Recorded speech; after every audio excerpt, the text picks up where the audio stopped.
আমরা অধিকাংশ মানুষজন এটাই জানি না যে আমাদের জীবকে কিভাবে ইউটিলাইজ করতে হয়। জীব একটি গুরুতর ইম্পর্টেন্ট একটি জিনিস, একটি অর্গ্যান আমাদের হিউম্যান বডির ঈশ্বরের দেওয়া। যেই জীবের দ্বারা আমরা ঈশ্বরকে আরাধনা করি, প্রেজ করি, সেই জীবের থ্রুতে আবার আমরা অন্য কারোর ওপর রাগ দেখাই, কাউকে অভিশাপ দিই। ভাবুন, দুটো কাজ একই জীব দিয়ে আমরা করি। কিন্তু ঈশ্বর কিন্তু সেটা পছন্দ করে না, যে আপনি আপনার জীব দিয়ে আমাকে ব্লেস করছেন, আমাকে প্রেজ করছেন। ঈশ্বরকে আপনি প্রেজ করছেন, কিন্তু ঠিক তেমনিভাবেই অন্যদিকে আবার অন্য কারোর ক্ষেত্রে আপনি অভিশাপ দিচ্ছেন, আপনি খারাপ কামনা করছেন। রাগ, হিউম্যান স্পিরিটের মধ্যে রাগ থাকে, কিন্তু রাগ জিনিসটাকে একেবারেই যে কন্ট্রোল করা এটা না, রাগকে সরিয়ে দিতে হয়।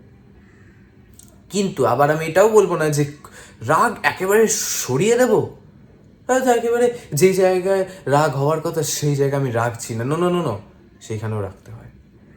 রাগকে ভুলভাল জায়গা থেকে সরিয়ে দিন, কিন্তু যেখানে রাগ দেখাবার কথা সেখানে রাগটা দেখান। অর্থাৎ আপনি সঠিক জায়গায় রাগ দেখাচ্ছেন, আপনি সঠিক জায়গায় নিজের জীবটাকে ইউটিলাইজ করে রাগ দেখাচ্ছেন, নাকি যে কোনো জিনিস হলো, যে কোনো তর্কাতর্কি হলো, ওখানে আপনি রেগে গেলেন। ঈশ্বর সন্তানরা এত তাড়াতাড়ি রাগ করবেন না। জানেন বাইবেল কি বলে? উপদেশকের চ্যাপ্টার 7 নম্বর ভার্স কি বলে? যে ক্রোধ দমন করো, অন্তরে ক্রোধ পোষণ করা মূর্খতা। সেম জিনিসটা যদি আপনি ইংলিশে দেখেন, আপনি কি পাবেন? যে don't be too quick to get angry, because anger lives in the fools heart. এই প্রথম line, don't be too quick. আমি যদি এক্ষুনি বললাম যে আপনি বেশি তাড়াহুড়ো করে রেগে যাবেন না। যেই মানুষ যে কোনো কিছুতে তাড়াতাড়ি রেগে গিয়ে নিজের মুখ থেকে ভুলভাল কিছু বের করে দেয়, যে জীবকে সামলান। আপনি ঈশ্বরের সন্তান হন, আপনি অন্য পেগেনের সন্তান নন, আপনি ঈশ্বরের সন্তান। তো আপনার এটা মাথায় ঢুকিয়ে নিন, যেহেতু আপনি ঈশ্বরের সন্তান, আপনার পার্সোনালিটিটা একটু আলাদা যেন হয়, আপনার বিহেভিয়ারটা যেন আলাদা হয়। কারণ ঈশ্বর আমাদেরকে তার সাদৃশ্যে বানিয়েছে, তৈরি করেছে। তো ঈশ্বর কি চায়? যে আপনি বিং এ গডস চাইল্ড, ঈশ্বরের সন্তান হয়ে যেন ঈশ্বরের মতো হন। ঠিক যেমনি যে প্রত্যেকটা মা বাবা চায় যে আমি জন্ম দিয়েছি, সে কিছুটা তো ভালো আমার মতো হোক। প্রত্যেক মা বাবাই চায় যে ছেলে ভালো, ছেলে মেয়ে ভালো হোক। ছেলে মেয়ে বিগড়ে যাচ্ছে সেটা তো কখনো চায় না। সেম থিং, যেহেতু ঈশ্বর আমাদের পিতা হন, ঈশ্বর আমাদেরকে জন্ম দিয়েছে, তো সেও চায় তো রাগ দেখাবেন না ওইভাবে তাড়াতাড়ি। যেখানে রাগ দেখাবার সেখানে দেখান। কেউ হয়তো আপনার উপর রাগ দেখাচ্ছে, সেটাকে ভাবুন কেন রাগ দেখাচ্ছে, কিংবা যদি তার দিক থেকে ভুলভাবে থাকে তাহলে আপনি প্রোটেস্ট করুন।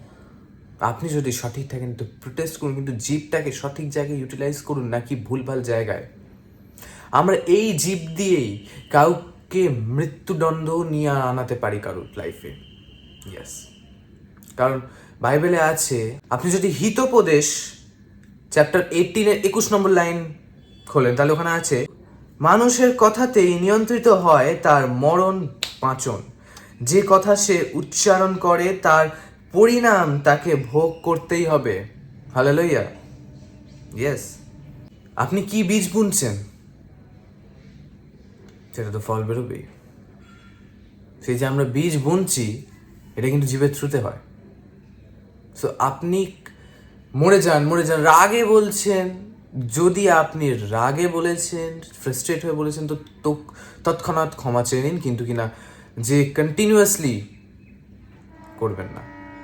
কারণ ঈশ্বর আমাদেরকে এইটা শেখায় না যে কিনা কারোর মৃত্যু কামনা করুন। কষ্টে পাচ্ছেন, কষ্টে আছেন, কারোর সাথে থাকতে ভাল লাগছে না, সো এটার অর্থ না যে মৃত্যু কামনা করবেন। সেটার অর্থ এইটা যে ঈশ্বরের কাছে প্রে করুন, ঈশ্বর সিস্টেম ঘুরিয়ে দেয়, ঈশ্বর সিচুয়েশনকে পাল্টিয়ে দেয়। Amen, hallelujah. জেমস লিখিত সুসমাচারে 1 নম্বর চ্যাপ্টারে 26 নম্বর লাইন, ইংলিশ বাইবেলে এটা বলে, if anyone among you seems to be religious and does not bridle his tongue but deceives his own heart, this man's religion is vain. অর্থাৎ যে মানুষ এটা শো করে যে আমি খুব রিলিজিয়াস, আমি খুব স্পিরিচুয়াল, কিন্তু সে নিজের জিভকে কন্ট্রোল করতে পারছে না। জিভকে কন্ট্রোল করতে শিখুন। সেই মানুষটি যে কিনা তার যে জিভকে কন্ট্রোল করতে পারছে না, সে যেই রিলিজিয়নই হোক না কেন, সে তার রিলিজিয়ন বৃথা। সে যদি খ্রিস্টানই হন না কেন, বৃথা। সেই রিলিজিয়নে থাকার কোনো মানে নেই। এবার এবার যদি কোয়েশ্চেন আছে, এটা আমি এটা বলছি যে বাইবেল কি বলে যে কেন কি আপনি পাপকে ডেকে আনেন জীবের থ্রুতেই। কারণ জীব মানে কি, আমি মুখ থেকে কথা বলছি, আপনাকে শয়তান পাপে ফেলছে, আপনি চুপ করে আছেন, আপনি সেই জায়গায় টাংকে ইউটিলাইজ করছেন না, আপনি মূর্খতা প্রমাণ করছেন।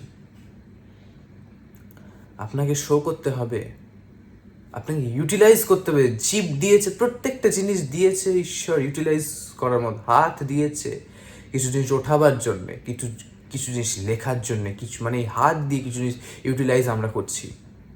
ব্রেন দিয়েছে চিন্তা করার জন্যে, মুখ দিয়েছে কথা বলার জন্যে।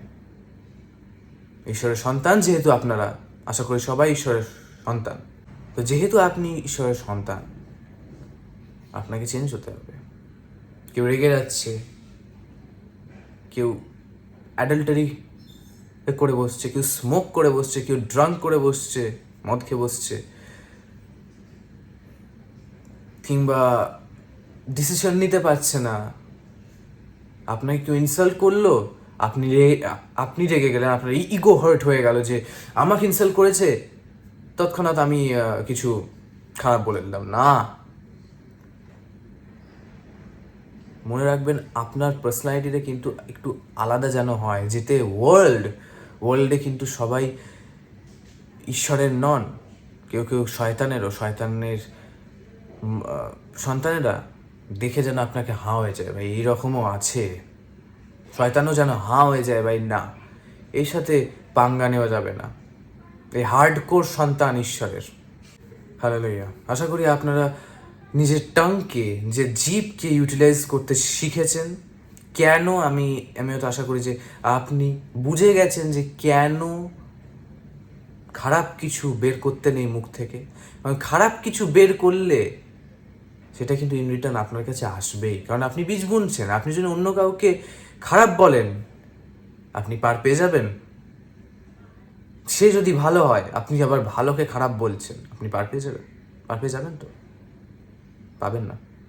আপনি বীজ বুনলেন, সেই বীজই, সেই ফলটা কিন্তু আপনাকে খেতে হবেই। ইউনিভার্স আপনাকে খাওয়াবে। তো এরপর থেকে জিভকে কন্ট্রোল করতে শিখুন।